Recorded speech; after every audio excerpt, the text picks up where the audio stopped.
Want your Facebook post, comments, bio, or messenger messages to look way cooler with fancy fonts?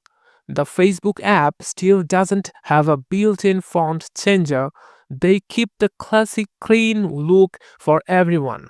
But don't worry, you can easily create stylish Unicode text using free online generators.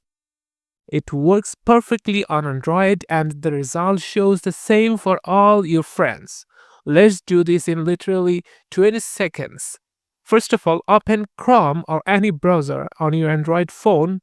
Go to one of these popular free generators, but don't worry, no download needed.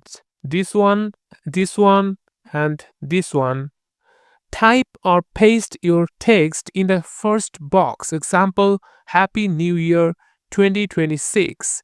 Scroll down, you will instantly see 100 plus styles like like this, something like that, tiny text, and many more. Tap the style you love, it auto copies, or tap the copy button.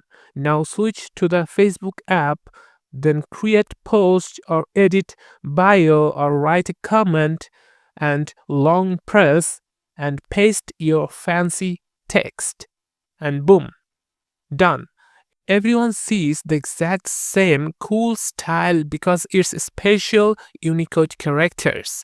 There you go, your Facebook now has that extra style. If this made your post pop, smash that like button and subscribe for more social media tricks.